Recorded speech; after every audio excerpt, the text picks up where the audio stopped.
اور کبھی میں پل صراط کے، کبھی مجھے کوئی آواز دے گا حضور وہ دیکھیے آپ کے امتی کو لوگ گھسیٹ کر جہنم میں لے جا رہے ہیں، حضور فرماتے ہیں میں پلٹ کر جاؤں گا اور اس کو فرشتوں سے جا کر اس کو کھینچ لوں گا، میں یہ میرا امتی ہے، اس کے عمل کو دوبارہ تولا جائے۔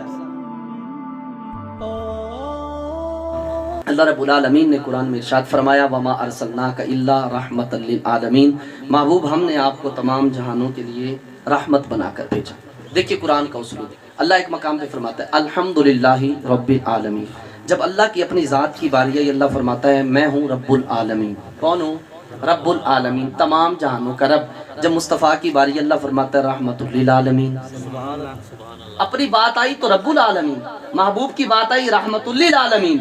رب فرماتا ہے کہ محبوب جہاں تک مجھ خدا کی خدائی ہے وہاں تک تیری مصطفائی۔ سبحان اللہ، کہ محبوب جدھر تک میری خدائی وسیع ہے محبوب وہاں پر تیری مصطفیٰ وسیع، جدھر میری مخلوق ہے محبوب وہاں پر تیری رحمت۔ دیکھیے یہ رحمت ہے نا، رحمت ہر ایک کو ملتی ہے، یہ حضور کی رحمت نہ ہر ایک پہ یکساں، امت اجابت ہو یا امت دعوت ہو، ہر ایک پہ حضور کی رحمت۔ آج یہ جو امت دعوت ہے، جو کافر ہیں ان کو امت دعوت کہا جاتا ہے، اب ان تک میرے حضور کی دعوت تو پہنچی نا، رسالت کا پیغام، لیکن انہوں نے قبول نہ کیا، لیکن پھر بھی ان پر عذاب نہیں آتا۔ کیوں؟ وَمَا كَانَ اللَّهُ لِيُعَذِّبَهُمْ وَأَنْتَ فِيهِمْ۔ اللہ فرماتا ہے محبوب تیرے رب کی یہ شان نہیں ہے کہ ان کو عذاب دے، کیونکہ محبوب تو ان کے اندر موجود ہے، کہ تیرے ہوتے ہوئے میں ان کو عذاب میں مبتلا کر دوں۔ کہا محبوب یہ میری شان کے لائق نہیں کہ تیرے ہوتے ہوئے انہیں عذاب دے دوں، کہا انہیں عذاب نہیں دیتا، یہ تو تیرا منہ ہے، میں تو تیری وجہ سے ان کو عذاب نہیں دیتا۔ تو اللہ نے اپنے محبوب کو تمام جہانوں کے لیے اور حضور ہر ایک کے لیے رحمت، اور ہر ایک نے رحمت سے اپنا حصہ پایا۔ دیکھیے لوگ کہتے ہیں جناب اور بھی رحمت نہیں، اولاد بھی رحمت، پانی بھی رحمت، ہوا بھی رحمت، تو اسی ایک ہی رحمت کا ذکر کر دے۔ میں نے کہا سرکار بیٹا رحمت تب تک ہے جب تک وہ فرما بردار ہے، اگر نافرمان ہو تو زحمت۔ پانی اس وقت تک رحمت ہے جب مقدار میں ملے، مقدار سے بڑھ جائے، طوفان کی صورت اختیار کرے تو زحمت، اور ہوا اس وقت تک رحمت ہے جب تک مقدار میں ملے، آندھی کی صورت اختیار کر جائے تو زحمت۔ میں نے کہا سرکار بقیہ جتنی بھی رحمتیں ہیں وہ ساری زحمت بن سکتی ہے، مصطفیٰ ایسی رحمت ہے جو زحمت بن ہی نہیں سکتی۔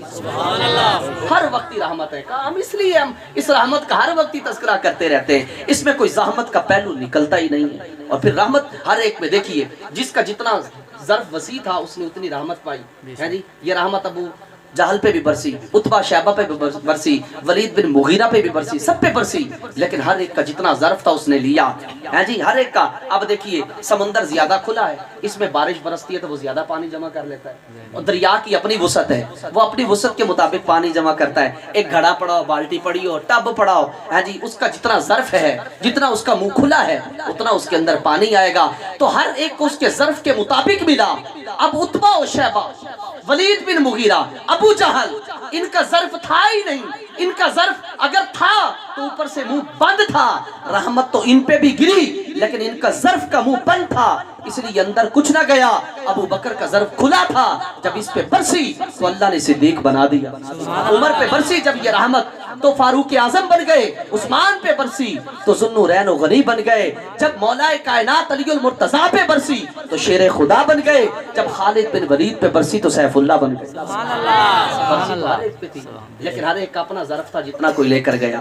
لیکن نبی کریم علیہ السلام ہر ایک کے لیے، صرف انسانوں کے لیے نہیں، جانوروں کے لیے بھی، درختوں کے لیے بھی، ذرات کے لیے بھی، پتھروں کے لیے بھی، جو چیزیں بول سکتی تھی ان کے لیے بھی، جو نہیں بول سکتی تھی ان کے لیے بھی حضور کو اللہ نے رحمت بنا کر۔ انسانوں کے لیے حضور کتنے رحمت تھے۔ حضرت عمر بن عاص رضی اللہ تعالیٰ عنہ حدیث کے راوی ہیں، آپ فرماتے ہیں نبی اکرم صلی اللہ علیہ وآلہ وسلم نے ایک مرتبہ قرآن مجید فرقان حمید کی آیات بینات کی تلاوت کی اور گزری ہوئی امتوں کے انبیاء کی باتیں پڑھی، کہا کہ جب ان کے نبی اپنی امتوں سے بیزار ہوئے تو بد دعا کر دی تھی۔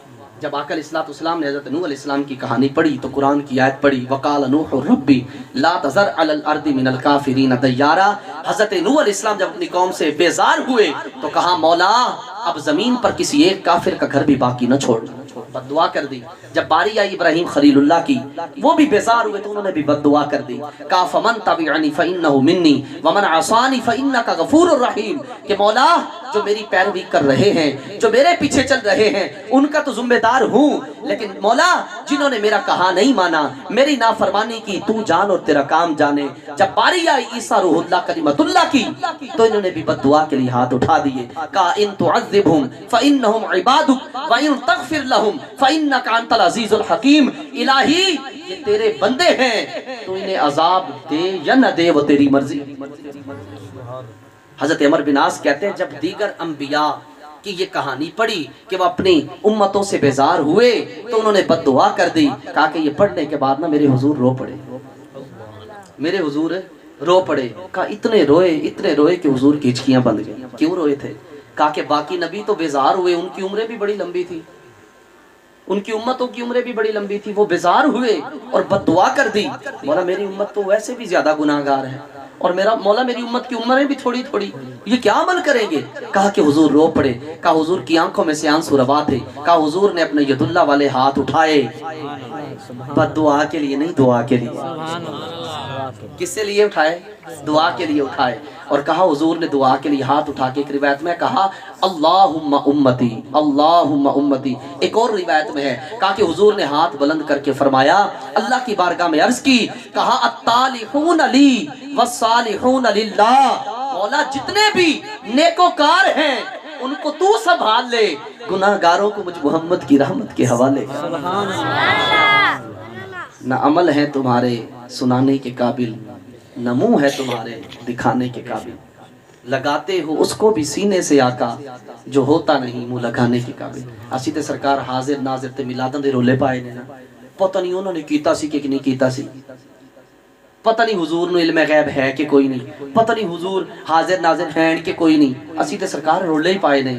खुदा की कसम वो कहा था ना, हाजिरो नाजिरो नूरो बशरो सबको छोड़, ये देख के वो तेरे ऐबों को छुपाए हुए। खुदा की कसम कभी अपनी बेवफाइयां तन्हाई में बैठकर याद किया करो और हुजूर की वो वफाएं याद करो कि गारे सौर में भी लंबा कयाम किया, मेरे और आपके लिए किया। मेरे हुजूर के साहबजादे हजरत इब्राहिम का विसाल होता है, हुजूर को इतने पसंद थे कि जब उनका विसाल हुआ ना, सूरज ग्रहण लगा हुआ था, मेरे हुजूर इतने रोए, हुजूर की हिचकियां बंद गईं। हुजूर की एक ज़ौजा मोहतरमा कहने लगी, कहती हैं या नबी अल्लाह अलैहिस्सलातु वस्सलाम, अल्लाह ने हर नबी को एक खुसूसी दुआ दी है, आपको इब्राहिम इतने ही प्यारे हैं, आप दुआ करें अल्लाह उनको जिंदा कर देगा। मेरे और आपके सोने नबी ने बताया क्या कहा, चुप कर जाओ, वो दुआ तो मैंने अपनी उम्मत के लिए बचा के रखा। अपने नवासे कुर्बान किए, मेरे और आपके लिए किए ना, अपने लख्ते जिगर को कुर्बान किया, मेरे और आपके लिए किया। लेकिन एक आज हम हैं, खुदा की कसम हम वो मुस्तफ़ा की कभी वफाएं याद करें, कभी तन्हाई में बैठे, कभी वफाओं को याद करें और अपनी बेवफाइयों पे देखें कि मैं और आप क्या कर रहे हैं। झूठ हम बोलते हैं, लूट मार हम करते हैं, मिलावट हम करते हैं, गालियां हम देते हैं, माँ बाप की नाफरमानी हम करते हैं, नमाजें हम छोड़ते हैं, कुरान की तिलावत हम नहीं करते, दूसरों की माँ बहनों की इज्जत को गंदी निगाह से हम देखते हैं। कभी याद आया, कभी याद आई हुजूर की कि मेरी खातिर गारे हीरा में भी रोए, गारे सौर में भी रोए, रातों को मस्जिद के सुतून के साथ बैठकर भी मेरे और आपकी खातिर रोए। कभी याद आया? हम आयशा सिद्दीक़ा फरमाती है कि बाज़ दफ़ा हुजूर ऐसे लेटे लेटे हुजूर उठ के चले जाते थे बकी पाक में जाकर, वहां जाके उम्मत के लिए दुआ किया करते, अल्लाह मेरी उम्मत की हिफाजत फरमाना, अल्लाह मेरी उम्मत की हिफाजत फरमाना। नबी पाक अलैहिस्सलातु वस्सलाम इतने रहीम, खुदा की कसम इतने रहीम और इतने शफीक है अपनी उम्मत पर। एक सहाबी आके अर्ज करते हैं, कहते हैं हुजूर क़यामत के दिन मेरी सिफारिश तो कीजिएगा। हुजूर ने फरमाया हाँ करूंगा। कहा कि हुजूर मैं आपको देखूंगा कहाँ पर? मेरे हुजूर ने फरमाया पुल सिरात पे आ जाना, मैं वहाँ खड़ा होऊंगा। कहा कि मेरी उम्मती पुल सिरात से गुजर रहे होंगे और मैं दुआ कर रहा हूँगा, रब्बे सल्लिम उम्मती, रब्बे सल्लिम उम्मती, ऐ अल्लाह मेरी उम्मत को सलामती से गुजार, ऐ अल्लाह मेरी उम्मत को सलामती से गुजार। कहा कि हुजूर अगर वहाँ न देखूँ तो फिर हुजूर फरमाते फिर मीज़ान अमल पे आ जाना, मेरे उम्मतियों के जहां अमाल का पलड़ा हल्का हो रहा होगा, कहा अपनी रहमत से उस पलड़े को भारी कर दूंगा। कहा कि हुजूर अगर वहां भी नहीं मिलेंगे तो कहा, हुजूर ने फरमाया हौज़े कौसर पे आना, मेरी उम्मत उस कयामत के दहते हुए दिन के अंदर प्यासी होगी। कहा हौज़े कौसर से जाम भर भर के अपनी उम्मतियों को पिला के उनकी प्यास को बुझा रहा। हर मौके पे मुझे और आपको। और हुजूर देखो, हुजूर फरमाते हैं कि कयामत का जब दिन होगा ना, कयामत का दिन, कयामत, और हर एक को अपनी अपनी पड़ी होगी। हुजूर फरमाते हैं हर एक को अपनी अपनी पड़ी होगी। हुजूर फरमाते हैं कि मैं कभी मीज़ान अमल पे भागूंगा और कभी मैं पुल सिरात के, कभी मुझे कोई आवाज़ देगा, हुजूर वो देखिए आपके उम्मती को लोग घसीट कर जहन्नम में ले जा रहे हैं। हुजूर फरमाते हैं मैं पलट कर जाऊंगा और उसको फरिश्तों से जाकर उसको खींच लूंगा, मैं ये मेरा उम्मती है, इसके अमल को दोबारा तोला जाए। क्या अल्लाह के इंसाफ में कोई कमी थी? क्या इंसाफ में कोई कमी आ गई थी? नहीं आई थी मेरे भाई, नहीं आई। लेकिन अल्लाह ने महबूब की शान भी दिखानी। हुजूर फरमाते हैं मैं पकड़ कर लाऊंगा, फिर मीज़ान लगाया जाएगा मेरे कहने पर। का उसके अमाल का जब पलड़ा हल्का होगा, हुजूर फरमाते हैं मैं एक पर्ची निकाल के उस पलड़े के अंदर डालूंगा, वो पलड़ा भारी हो जाएगा। पूछा गया हुजूर उस पर्ची में क्या होगा? हुजूर फरमाते हैं वो मेरे उम्मती का दुरूद होगा जो उसने मोहब्बत से मेरी जात पर पढ़ा होगा। आज बड़े दावे करते हैं असी जनाब बड़ियां सुनता दे अमल करते हैं, असी जनाब बड़ी हदीसां भी पढ़ते हैं। मैंने कहा जा क्या हदीसें तूने पढ़ी यार? कभी हुजूर की वफाओं को भी याद की? मेरे भाई तो 8 बालिश की दाढ़ी रख ले, नाफ तक दाढ़ी रख ले, ये एक मुट्ठी रख ले, अगर तेरे दिल के अंदर हुजूर की मोहब्बत नहीं तो याद रखना कयामत के दिन मुस्तफा अपना रुख अगर फेर लिया तो तेरे पल्ले कुछ भी नहीं रहने वाला। कभी याद किया करें हुजूर की उन वफाओं को और फिर देखा करें कि मैं किस लाइन पे खड़ा हूँ, फिर देखा करें कि मैं किस रास्ते पे खड़ा हूँ। कभी हुजूर की उन वफाओं को याद किया। हुजूर अल्लाह ने हुजूर को सबके लिए रहमत बना, सबके लिए। आखिरी बात अर्ज कर रहा हूँ, नबी अकरम सल्लल्लाहु अलैहि वसल्लम एक मरतबा सहाबे किराम के झुरबट में बैठे हैं, आकर इस्लाम तशरीफ फरमा थे। एक आराबी देहाती बद्दू एक गौ का शिकार करके, मरी हुई गौ थी, लेकर हुजूर के करीब से गुजरा ना, तो लोगों से पूछा कहा ये कौन है? साहबा ने बताया, कहा कि ये नबी आखिर ज़मान सल्लल्लाहु अलैहि वसल्लम है। तो कहा कि ये क्या कर रहे हैं? कहा ईमान की दावत दे रहे हैं। कहा तुम भी जाओ ईमान कबूल कर लो। हुजूर के पास गया और जाकर कहता है कि जी मैं ईमान एक शर्त पे कबूल करूंगा। आपने फरमाया क्या?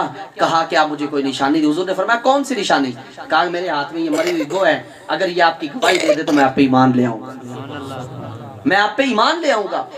अल्लाहू अकबर। जब उसने वो गो हुजूर के कदमों में फेंकी ना, मेरे हुजूर ने उस गो से पूछा, कहा कि या दब्बू, ए गो बता तू किसकी इबादत करती है? गो बता किसकी इबादत करती है?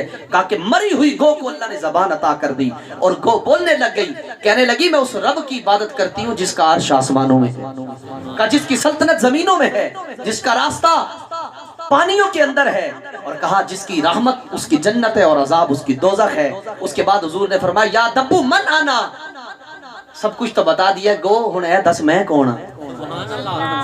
एनू भी तो ईमान ते लेके आना ना, गो दस मैं कौन हां? वो कहने लगी अंत रसूल रब्बिल आलमीन व खातमुन नबीयीन, कहा कि आप अल्लाह के रसूल, तमाम जहानों के रब के रसूल और अल्लाह के आखिरी नबी हैं। ये कहना था और वो कलमा तैयबा पढ़कर दायरा इस्लाम में दाखिल हो। मेरे हुजूर सबके लिए रहमत।